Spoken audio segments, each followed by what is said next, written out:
누가복음 8장 26절에서 39절입니다. 그들이 갈릴리 맞은편 그라사인의 땅에 이르러 예수께서 육지에 내리심에 그 도시 사람으로서 귀신 들린 자 하나가 예수를 만나니 그 사람은 오래 옷을 입지 아니하며 집에 거하지도 아니하고 무덤 사이에 거하는 자라. 예수를 보고 부르짖으며 그 앞에 엎드려 큰 소리로 불러 이르되 지극히 높으신 하나님의 아들 예수여, 당신이 나와 무슨 상관이 있나이까? 당신께 구하노니 나를 괴롭게 하지 마옵소서 하니, 이는 예수께서 이미 더러운 귀신을 명하사 그 사람에게서 나오라 하셨음이라. 귀신이 가끔 그 사람을 붙잡음으로 그를 쇠사슬과 고랑에 매어 지켰으되 그 맨 것을 끊고 귀신에게 몰려 광야로 나갔더라. 예수께서 내 이름이 무엇이냐 물으신즉 이르되 군대라 하니, 이는 많은 귀신이 들렸음이라. 무저갱이로 들어가라 하지 마시기를 간구하더니 마침 그곳에 많은 돼지떼가 산에서 먹고 있는지라. 귀신들이 그 돼지에게로 들어가게 허락하심을 간구하니 이에 허락하시니, 귀신들이 그 사람에게서 나와 돼지에게로 들어가니 그 떼가 비탈로 내리다라 호수에 들어가 몰사하거늘, 치던 자들이 그 이루어진 일을 보고 도망하여 성내와 마을에 알리니, 사람들이 그 이루어진 일을 보러 나와서 예수께 이르러 귀신 나간 사람이 옷을 입고 정신이 온전하여 예수의 발치에 앉아 있는 것을 보고 두려워하거늘, 귀신 들렸던 자가 어떻게 구원받았는지를 본 자들이 그들에게 이르매 그라사인의 땅 근방 모든 백성이 크게 두려워하여 예수께 떠나가시기를 구하더라.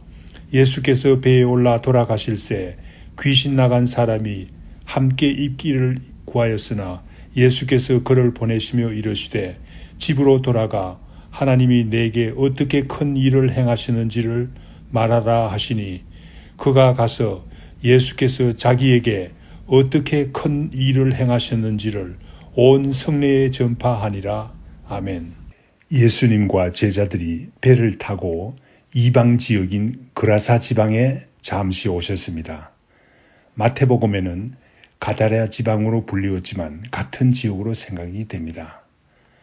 본문 말씀은 그곳에서 만난 귀신 들린 사람에 관한 이야기입니다. 역시 마태복음에는 귀신 들린 두 사람이 예수님을 만났다고 하지만 아마도 두 사람의 귀신 들린 사람이 있었지만 그중 한 사람이 특히 심하여 마가와 누가복음에는 한 사람으로 기록한 것으로 보입니다. 먼저 본문 말씀 27절과 29절에는 귀신 들린 사람의 삶의 비참함을 소개하고 있습니다. 귀신 들린 사람이 무덤 사이에서 살고 있었다고 합니다. 무덤은 죽은 사람들이 시체가 있는 곳 아닙니까? 그것도 대부분의 시체가 썩어서 뼈만 묻혀있는 소망이 없는 곳이지요. 그런데 이 귀신 들린 사람은 무덤 사이가 자신의 거주지입니다. 사랑하는 가족들이 있고 집이 있을 텐데 가족들이 얼마나 기다리겠습니까? 오랫동안 옷도 입지 않고 집에 거하지도 않았다고 합니다. 마태복음에 의하면 그는 몹시 사나웠다고 합니다. 그래서 정상적인 사람들이 그를 무서워하여 거리로 지나갈 수가 없었다고 합니다. 29절 하반절 말씀에 사람들이 그 귀신 들린 사람을 제어하기 위해서 쇠사슬로 매기도 하고 고랑을 채우기도 했습니다. 그러나 소용이 없었습니다. 가끔 귀신이 붙잡으면 힘이 얼마나 센지 쇠사슬과 고랑을 끊고 귀신에게 몰려 광야로 돌아다니기도 했다고 합니다. 얼마나 터무니없는 행동을 했으면 사람을 쇠사슬로 묶고 고랑을 채우겠습니까? 마가복음에 의하면 밤낮 무덤 사이에 있으나 산에서 늘 소리를 지르고 자기 몸을 해치는 행동을 했다고 합니다. 귀신 들린 사람은 이와 같이 기이하고 스스로 해치는 일을 했다고 합니다. 오늘의 본문 말씀에는 귀신에 붙잡혀 사는 불쌍하고도 비참한 삶을 사는 한 사람의 예를 보여주고 있습니다. 그러나 성령님의 인도하심을 받지 않고 사탄의 세력 아래서 사는 삶이 다 이와 같이 불행하고 비참합니다. 나의 삶은 성령님의 인도하심에 따라 사는 삶인지요? 스스로 생각하고 판단해야 되겠습니다. 이렇게 극단적인 기이한 행동을 하지는 않지만 그리스도가 없는 삶은 결국 불행하고도 비참한 삶임을 우리가 깨달아야 되겠습니다. 그런데 귀신 들린 사람이 예수님을 만나게 됩니다.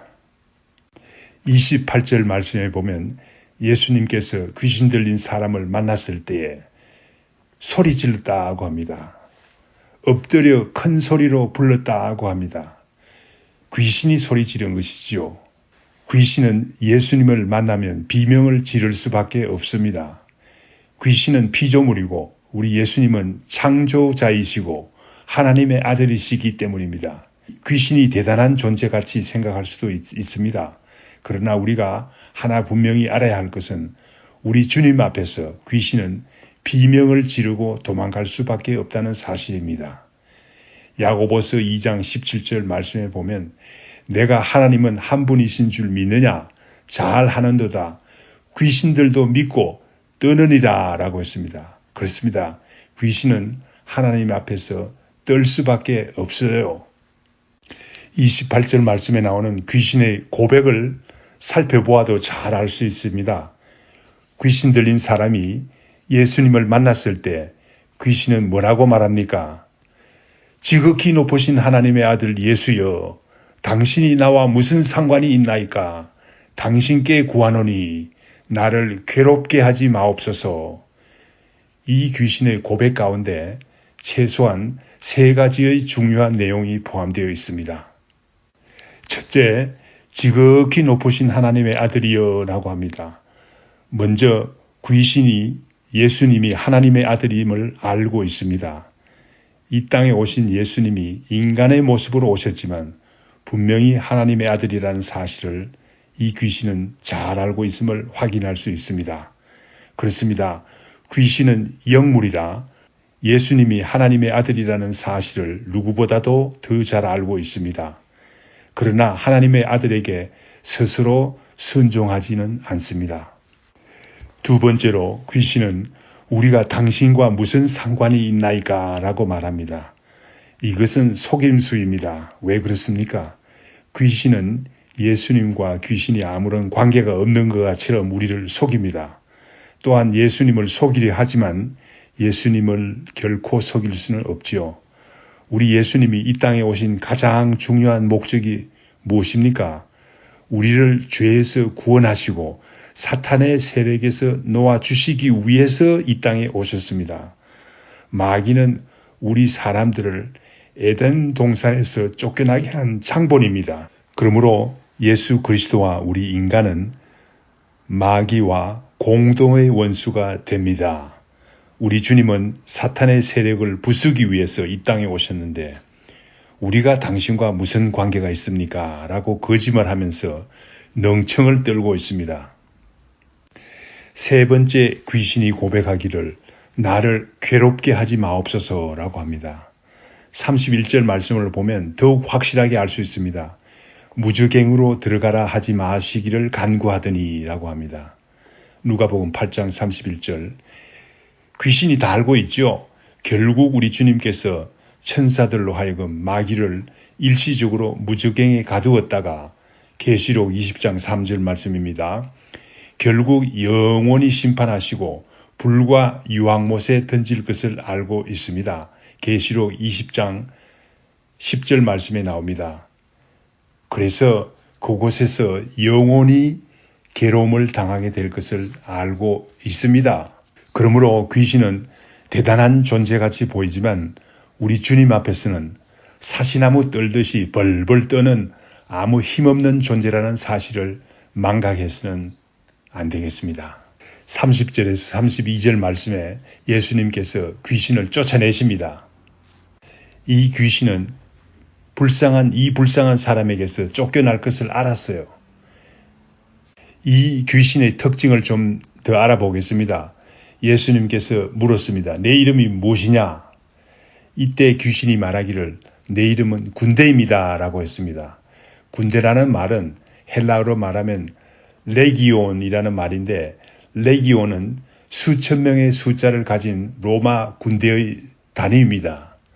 레기온은 오늘날 연대 규모의 수를 가지고 있었습니다. 귀신이 이와 같이 수가 많다는 의미입니다.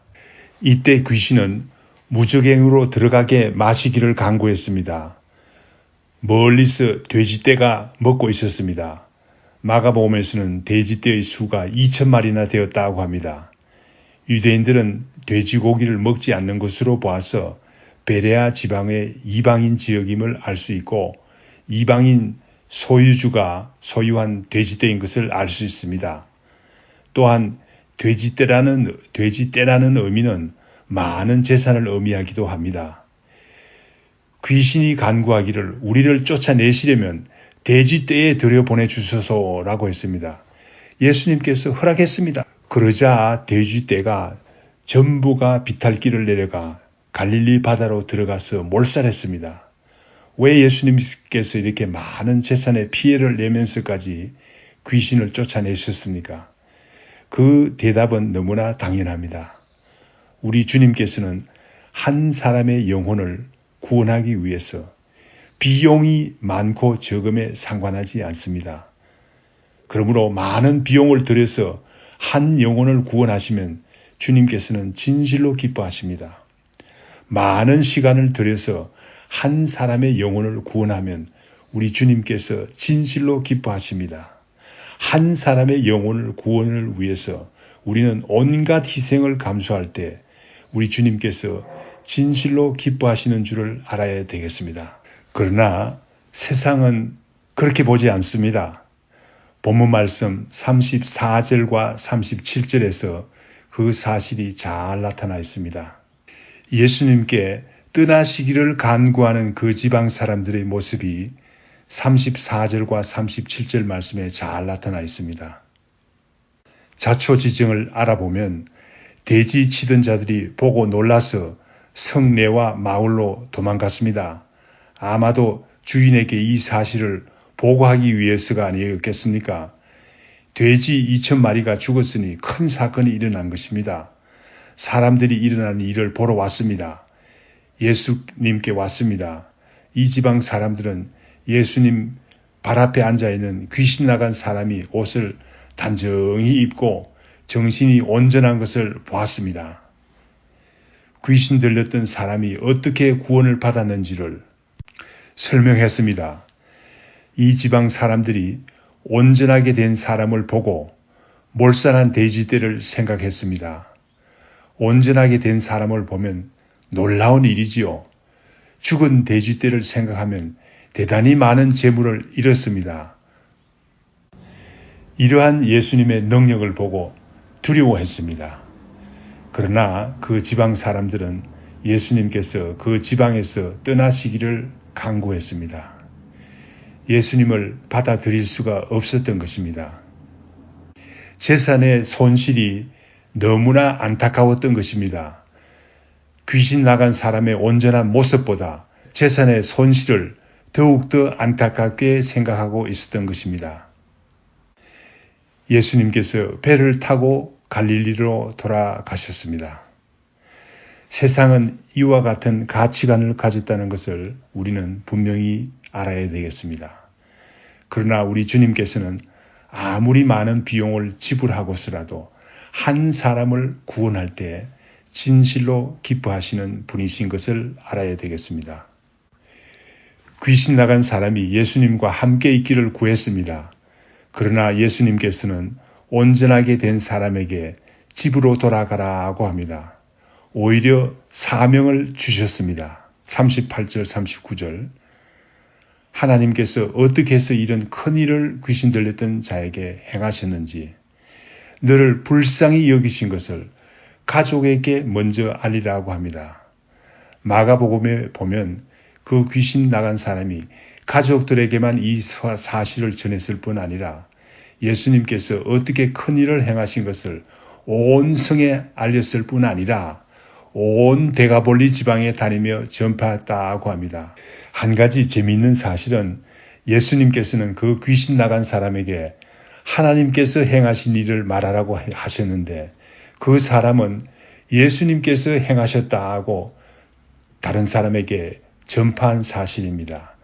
이것은 하나님 아버지와 아들이신 예수님은 같은 뜻과 생각을 가지신 분이요.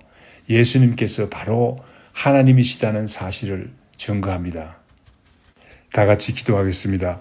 귀신 들린 사람과 같이 우리가 구원받기 전에는 마귀의 종이었습니다.